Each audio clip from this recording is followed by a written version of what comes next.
This video lecture is about important terms of economy in news, presented by me अभिषेक चित्रांश। इस video lecture के through पिछले एक साल में इकोनॉमी से रिलेटेड जो भी टर्म्स, चाहे वो ऑर्गेनाइजेशन के थ्रू हों या किसी कॉन्सेप्चुअल बेसिस के थ्रू किसी न किसी रीज़न से न्यूज़ में रहे हैं, उसका डिस्कशन हम लोग देखेंगे। वैसे तो इकोनॉमी की टर्मिनोलॉजी ब्रॉड है और कई सारी बड़ी बुक्स जो हैं उनमें 50 पेज भी एक्सपेंड किए गए हैं इन टर्मिनोलॉजी को मेंशन करने के लिए। लेकिन आप देखेंगे कि मोस्टली एग्जामिनेशन में वही सारे टर्म्स पूछे जाते हैं जो पिछले एक साल में न्यूज़ में किसी न किसी रीज़न से रहे हों। तो इस वीडियो के थ्रू एफर्ट यही है कि जो इम्पोर्टेंट टॉपिक है, स्कोरिंग टॉपिक है, वो हम कवर कर सकें। जितने टर्म्स इसमें डिस्कस कर लेंगे, उसके अलावा जो बच जाएंगे उनको हम नेक्स्ट वीडियो लेक्चर में डिस्कस कर रहे होंगे। आइए स्टार्ट करें। तो सबसे पहला टर्म है टोटल फैक्टर प्रोडक्टिविटी, TFP। ये सिंपली एक रेशियो है टोटल आउटपुट का, जिसको आप GDP के थ्रू मेंशन करते हैं, का टोटल इनपुट के साथ में लेबर और कैपिटल। तो अगर आप एक लिमिटेड अमाउंट ऑफ लेबर और कैपिटल में अधिक आउटपुट प्रोड्यूस कर रहे हैं तो आपका TFP हाई होगा। तो जो इकॉनमी हाई TFP रिप्रेजेंट करती है उसको हाईली प्रोडक्टिव या इफिशिएंट इकॉनमी के तरीके से एक्सेप्ट किया जाता है। इसमें कुछ ट्रेंड दिखाए गए हैं कि मोस्ट ऑफ द नेशंस जो वर्ल्ड के हैं 2008 के बाद उनका TFP लगातार कम होता चला गया। यहाँ तक कि चाइना का TFP निगेटिव में भी गया। पर इंडिया में 2016 के डेटा के हिसाब से ये TFP की ग्रोथ 3.5% पर थी, 2017 में 1.6% और 2018 में 2.4%। इसका मतलब most of the nations in the world as well as China, इन सब से बेटर प्रोडक्टिविटी शो किया इंडिया इन रिसेंट ईयर्स में। नेक्स्ट जो टर्म है वो gross fixed capital formation, GFCF। ये इस बात को रिप्रेजेंट करता है कि आपकी इकॉनमी में टोटल इन्वेस्टमेंट कितना किया गया। इसके सेकेंड पॉइंट को देखें तो रिप्रेजेंट कर रहा है इन्वेस्टमेंट को, और इस तरीके से आप डिफाइन करते हैं कि या तो आप कोई प्रोडक्टिव एसेट एक्विट कर रहे हैं, परचेज कर रहे हैं, चाहे वो सेकेंड हैंड ही क्यों ना हो, या प्रोड्यूसर ने अपने प्रोडक्शन को इम्प्रूव करने के लिए खुद ही कोई एसेट प्रोड्यूस किया है। उन सबको इसमें कंसिडर करते हैं और उसमें से माइनस कर देते हैं वो एसेट्स जो अब डिस्पोज किए जा रहे हैं, जो यूजलेस हो चुके हैं। तो आपको ग्रॉस फिक्स्ड कैपिटल फॉर्मेशन की वैल्यू मिल जाती है। ये जितना ही हाई होगा आपकी इकॉनमी में इन्वेस्टमेंट का रेट उतना ही हाई है, इस बात को रिप्रेजेंट करेगा, जो कि इकोनॉमिक ग्रोथ के लिए इंपॉर्टेंट है। नेक्स्ट टर्म है ICOR, incremental capital output ratio. Important term है क्योंकि इस बात को रिप्रेजेंट करता है कि एक यूनिट के ग्रोथ के लिए आउटपुट में आपको कितना इन्वेस्टमेंट रिक्वायर्ड है या कितना कैपिटल रिक्वायरमेंट है। तो इन्वेस्टमेंट या capital required for an additional unit of output, वो कहलाएगा आपका ICOR। ये जितना ही कम होगा उतनी ही आपकी इकॉनमी इफ़िशिएंट है।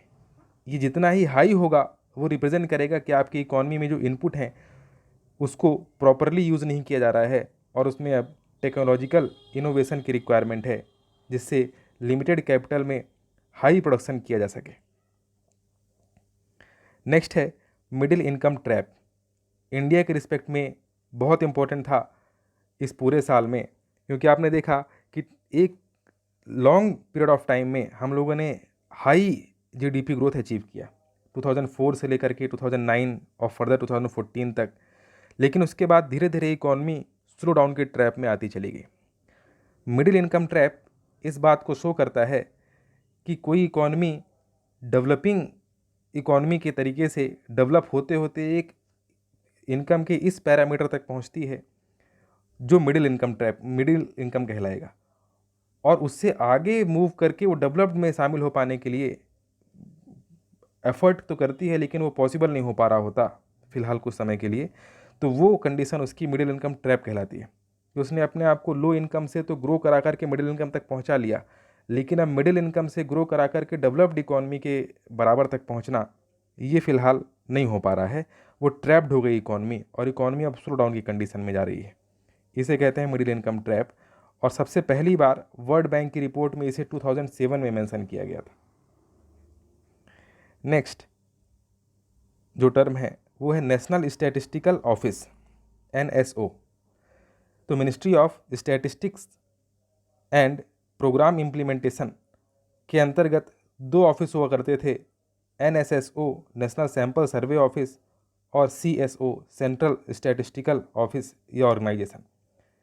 इन दोनों को मर्ज करके एक नया ऑफिस क्रिएट किया गया जिसका नाम दिया गया नेशनल स्टैटिस्टिकल ऑफिस, जो ministry of statistics and programme implementation के अंडर वर्क करेगा, जिसका हेड डायरेक्टर जनरल कहलाएगा। और इसका मेजर वर्क जो होगा वो अब लार्ज स्केल के सैंपल सर्वे जो ऑल इंडिया लेवल पर कंडक्ट किए जाने हैं वो NSO ही कंडक्ट कराएगा। इसके लिए इसके पास 4 विंग्स हैं, 4 डिवीज़न हैं, 4 डिवीज़न्स हैं। फर्स्ट है सर्वे डिवीज़न एंड रिसर्च डिवीज़न।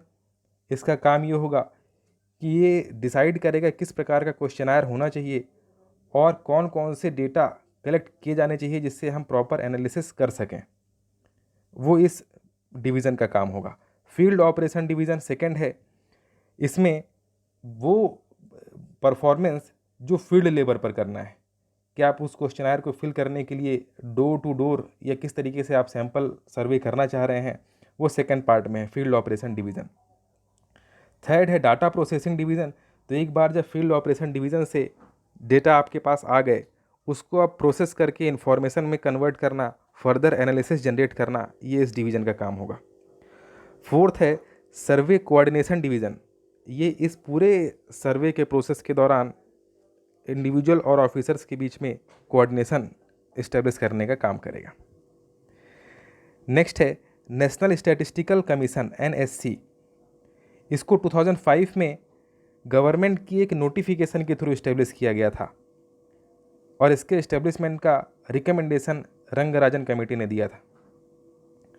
इससे 2 बातें क्लियर होती हैं कि ना ही ये कोई कॉन्स्टिट्यूशनल बॉडी है जिस तरीके से फाइनेंस कमीशन एक कॉन्स्टिट्यूशनल बॉडी होती है, और ना ही ये कोई स्टेटूटरी बॉडी है, कोई भी लॉ इसको सपोर्ट नहीं करता। सिंपल एक नोटिफिकेशन के थ्रू इसको फॉर्म किया गया है एज एन इंटरिम मेजर, फिलहाल का जो रिक्वायरमेंट था उसको फुलफिल करने के लिए।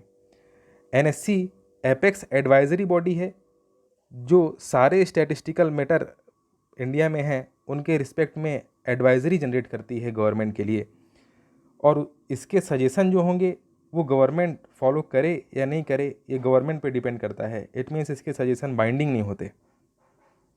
अगर इसका कंपोजिशन देखें तो इसका एक पार्ट टाइम चेयरमैन होता है जो एमिनेंट स्टैटिशियन, जाना पहचाना स्टैटिशियन होगा या कोई सोशल साइंटिस्ट होगा। इसके अलावा इसमें 4 पार्ट टाइम मेंबर्स होते हैं, 4 part time members. NITI Aayog का CEO जो होगा इसका एक्स ऑफिशियो मेंबर होगा। इसके अलावा इंडिया का चीफ स्टैटिस्टिशियन इसमें सेक्रेटरी के तरीके से काम करेगा। लास्ट में इसमें एक करंट अफेयर है कि NSC का जो प्रेजेंट टाइम का हेड है उनका नाम प्रोफेसर बिमल के रॉय है, जिनका अपॉइंटमेंट अभी 15 जुलाई 2019 में किया गया, और अगले आने वाले 3 साल तक ये इसके हेड रहेंगे। नेक्स्ट एक स्कीम है सबका विकास, ये भी चर्चा में रही, सबका विश्वास। इसमें क्या है कि जो GST में मर्ज कर दिया गया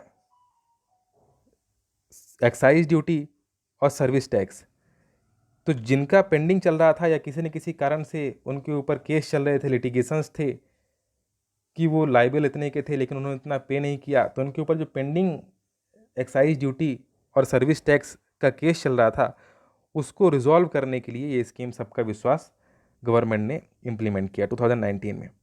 इसके 2 मेजर कंपोनेंट हैं। पहला तो डिस्प्यूट रेजोल्यूशन कंपोनेंट। इसका मतलब कि फास्ट ट्रैक तरीके से जितने डिस्प्यूट पेंडिंग है, जितनी लिटिगेशन पेंडिंग है सर्विस टैक्स और एक्साइज ड्यूटी को लेकर के, जो फिलहाल मर्ज हो चुका है GST में, उसके रिस्पेक्ट में डिसीजन स्पीडी तरीके से लाए जा सकें, और जो भी एक्शन लेना है उस पर्सन के अगेंस्ट जो इसमें गिल्टी पाया जाए वो लिया जा सके और रिकवर कर सकें वो टैक्स का अमाउंट जो पेंडिंग है।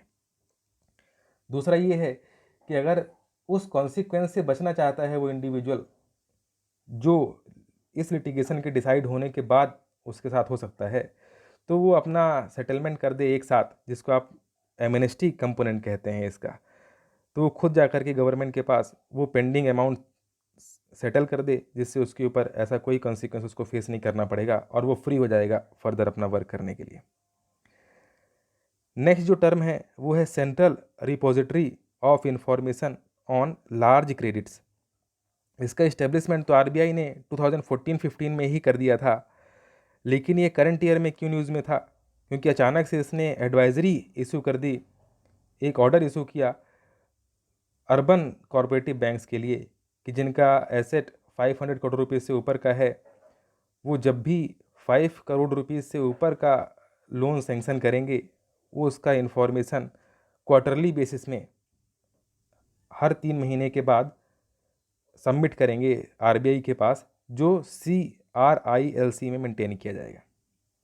जब इसका इस्टेब्लिशमेंट किया गया था तो सारे शेड्यूल्ड कॉमर्शियल बैंक्स और ऑल इंडिया फाइनेंशियल इंस्टीट्यूशंस, उसके साथ साथ में कुछ नॉन बैंकिंग फाइनेंशियल कंपनीज़ को भी इसमें शामिल किया गया कि वो सब के सब अपने जो लार्ज क्रेडिट्स हैं उसकी इन्फॉर्मेशन CRILC पे सबमिट करेंगे। और फिलहाल अर्बन कोऑपरेटिव बैंक्स के लिए भी ये डायरेक्शन इशू कर दिए गए, इसलिए ये न्यूज़ में था। नेक्स्ट है बैंक बोर्ड ब्यूरो। इसको फरवरी 2016 में इस्टेब्लिश किया गया ऑटोनॉमस बॉडी के तरीके से। इसको इस्टेब्लिश करने के पीछे रिकमेंडेशन PJ नायक कमेटी की थी, जो आरबीआई ने खुद अपॉइंट किया था इस कमेटी को, इस बात पर सजेशन देने के लिए कि किस तरीके से गवर्नेंस जो है पब्लिक सेक्टर बैंक का उसको इम्प्रूव किया जा सकता है। और इसने अपने सजेशन में बैंक बोर्ड ब्यूरो के इस्टेब्लिशमेंट का सजेशन दिया, जिसने रिप्लेस किया जो पहले एग्जिस्ट कर रहा था अपॉइंटमेंट्स बोर्ड ऑफ गवर्नमेंट। इसके बेसिस पे गवर्नमेंट स्टेट ओन्ड बैंक जो पब्लिक सेक्टर बैंक्स हैं उसके गवर्नेंस को इम्प्रूव कर सकेगी। और इसके अलावा ये गवर्नमेंट को टाइम टू टाइम एडवाइस भी जनरेट करके देगा, जिसके बेसिस पे टॉप लेवल के बैंक में अपॉइंटमेंट्स भी किए जाएंगे। और इसके अलावा उन बैंक्स को भी ये अपनी एडवाइजरी देगा जिससे कि वो बैड लोन क्रिएट होने से किस प्रकार से बच सकते हैं, या वो कैपिटल कैसे रेज कर सकते हैं मार्केट से या कहीं से। इस स्ट्रेटजी को भी फॉर्म करके बैंक बोर्ड ब्यूरो प्रोड्यूस करेगा। इस तरीके से कुछ इम्पोर्टेंट जो टर्म्स थे वो हमने डिस्कस किया इस वीडियो लेक्चर में। बचा हुआ इसका सेकेंड पार्ट में आएगा।